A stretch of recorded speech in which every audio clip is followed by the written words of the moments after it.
Pembangunan kereta Makassar Parepare yang pembiayaannya dilakukan dengan skema kerjasama pemerintah dan badan usaha dilaksanakan oleh PT Celebes Railway Indonesia atau CRI. Skema ini memungkinkan pembangunan infrastruktur tanpa menggunakan APBN.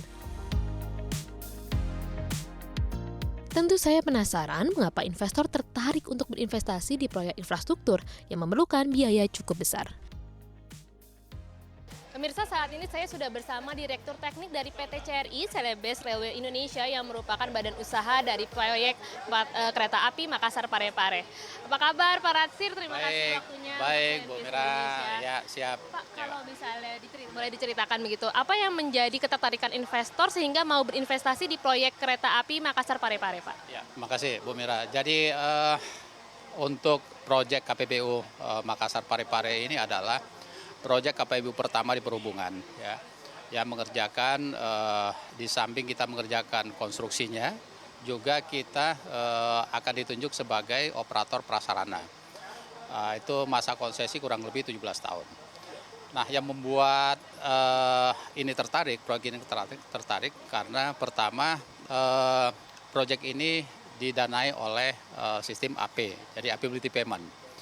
Jadi ada kepastian pembayaran dari pemerintah untuk pengembalian investasi dari BUP. Nah, di samping kita mengerjakan CAPEX, itu konstruksinya, kita juga mengerjakan OPEX selama 17 tahun, yang mana nantinya pengembalian dana ini akan dicicil selama kurang lebih 17 tahun atau selama masa konsesi. Kemudian kedua, ada kepastian karena ada penjaminan dari PII, sehingga jika ada keterlambatan pembayaran dari pemerintah, PI akan menutupi. Sehingga ini sangat worth it sekali untuk apalagi kita berinvestasi di sini. Ya, dan mudah-mudahan ya, karena ini sudah kita laksanakan konstruksinya, sekarang masuk masa operasi, dan alhamdulillah sudah ada pembayaran pertama yang kami terima. Itu pembayaran untuk bulan Oktober, kemudian November, dan Desember. Jadi insya Allah per 3 bulan ini kita akan terima revenue atau dalam bentuk ability payment per triwulan. Pak, sebenarnya yang paling penting bagi investor ketika mau berinvestasi di salah satu proyek, apa aja sih Pak? Ya, saya kira itu tadi. Salah satu adalah kepastian pembayaran. Jadi beda dengan investasi-investasi yang lain seperti tol yang menggunakan universitas. Kalau proyek KPBU yang ada di Makpar ini menggunakan ability payment atau ketersediaan layanan, yang mana tadi ada kepastian untuk pembayaran. Penumpangnya mau banyak atau mau sedikit, tetap saja terbayar. Ya. Lebih ke untuk kepastian begitu ya Pak? Ya, betul. Kalau lihat peluang dan animonya masyarakat sejauh ini di masa percobaan seperti apa Pak?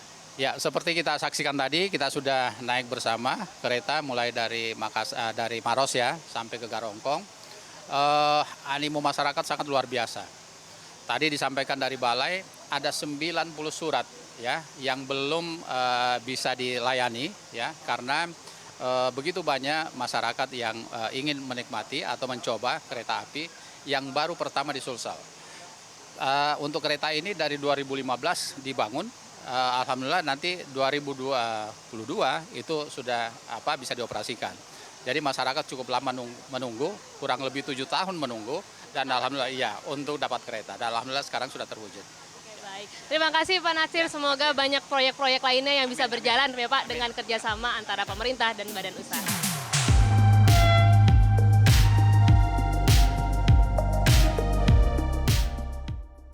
Pembangunan infrastruktur sangat bermanfaat bagi pengembangan wilayah di sekitarnya, terutama bagi lokasi sekitar stasiun yang akan menjadi pusat berkumpulnya masyarakat yang hendak menaiki kereta. Sehingga, rencana pengembangan stasiun dan identifikasi potensi lokal sangat diperlukan guna memaksimalkan fungsi infrastruktur. Seperti apa profil dari kereta Makassar Parepare? Saya sudah bersama Bapak Hasbudi Samad, Kasubag TU Balai Pengelola Kereta Api Sulawesi Selatan. Pak Budi, terima kasih banyak waktunya untuk CNBC Indonesia. Ini kita lagi nyoba keretanya langsung ya Pak. Ini di belakang kita, ini berarti pemandangan yang bisa dilihat ya? Sepanjang pembangunan yang kita lakukan, itu memang masih berada di gugusan di sepanjang 40 km yang kita sudah bangun, itu sebagian besar di sekeliling kita itu terdapat banyak pemandangan yang alam, yang dalam hal ini ada namanya geopark yang merupakan terbesar kedua kalau tidak salah di dunia selain di Cina.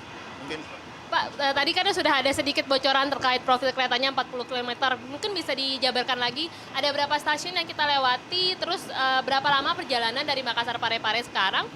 Lalu nanti setelah masa uji coba selesai dan dioperasikan secara maksimal, boleh dijabarkan Pak, ada berapa perjalanan, terus tarifnya akan berapa, dan target penumpangnya seperti apa? baik. Jadi mungkin kita mereview ya. Jadi pembangunan kita bukan cuma 40 km Mbak. Jadi dari 2017 sampai sekarang kita sudah membangun sekitar 120 km. Sudah ada 13 stasiun. Kemudian jalur itu terdiri dari dua. Jadi ada yang kita bangun dari APBN, ada juga yang masuk dalam KPBU. Nah, kemudian dari stasiun-stasiun tersebut kita mungkin hal yang paling perlu yang sangat berbeda dari Jawa Sumatera itu adalah standar GOS-nya. Jadi lebar rel itu di sini itu adalah 1435 dibandingkan dengan Jawa 1067. Jadi memang di sini akan lebih lebar, artinya beban yang bisa itu bisa lebih besar. Itu di sini satu gandarnya bisa 22,5 ton. Jadi kalau misalnya kita itu beda sekitar 40% dari kekuatan yang bisa dilakukan di Jawa. Dari Oktober kita sudah memulai operasi secara terbatas. Dulu pertamanya itu kita karena sesuai dengan kontrak dengan penyediaan layanan operasi dan maintenance pemeliharaan dari PT CRI itu kita ngambil jalur dari stasiun Garongkong melewati 7 stasiun sampai ke stasiun Mangilu di pabrik semen Tonasa. Jadi itu sepanjang 66 km.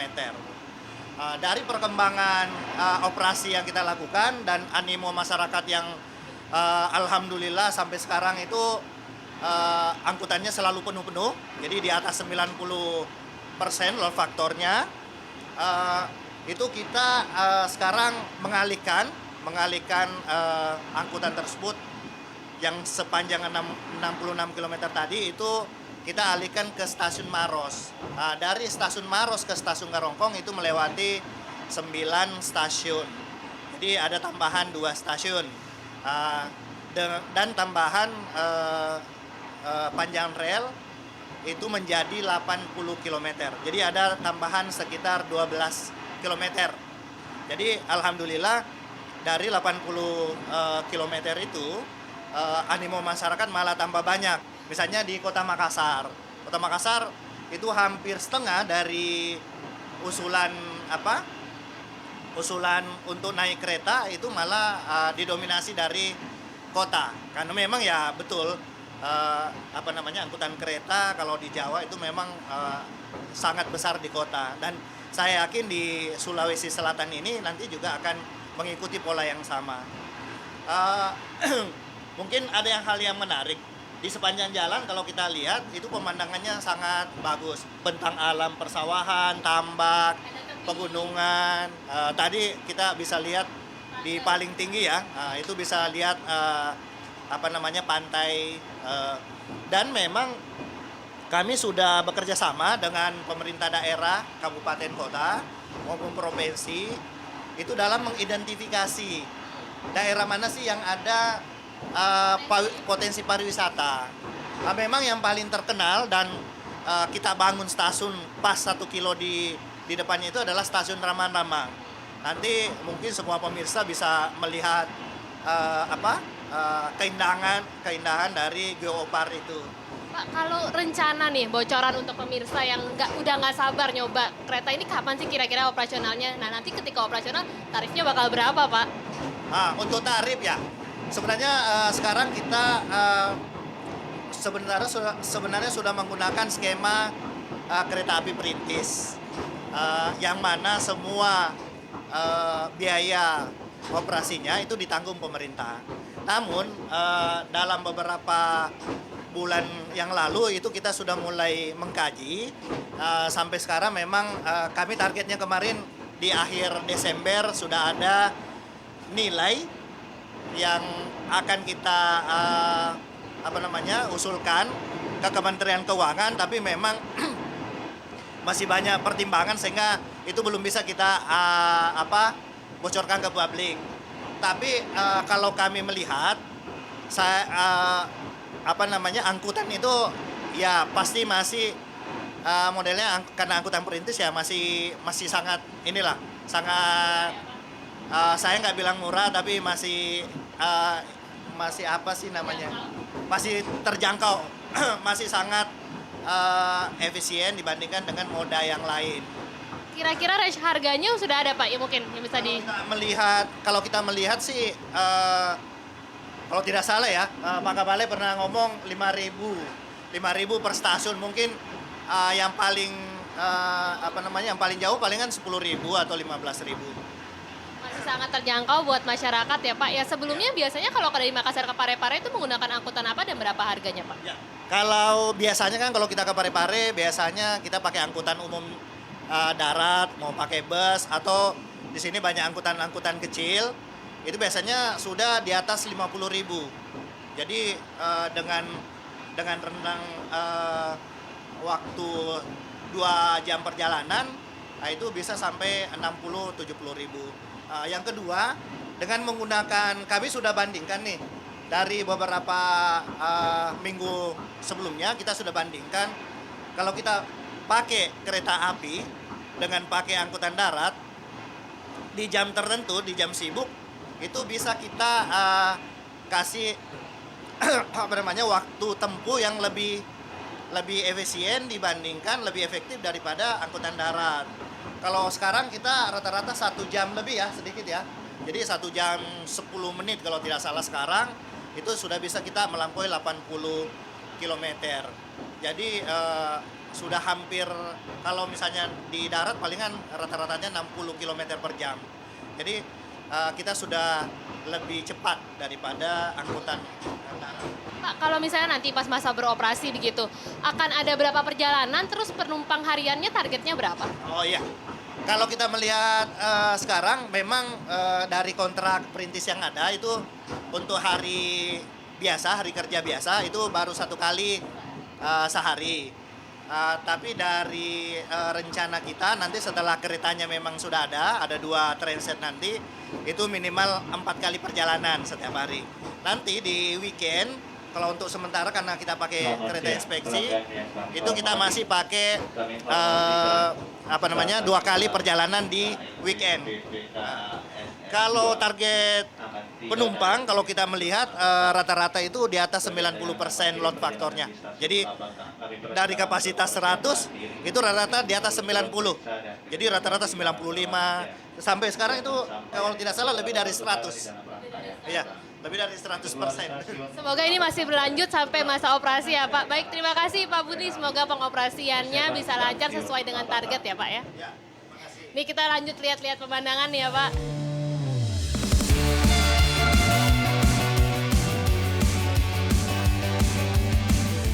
Kereta api Makassar Parepare merupakan bagian dari jaringan kereta api Trans Sulawesi yang akan menghubungkan seluruh Pulau Sulawesi dengan target sepanjang 2.000 km dari Makassar sampai Manado. Proyek ini akan menggunakan skema pembiayaan campuran, baik dari APBN, KPBU, dan skema pembiayaan kreatif lainnya.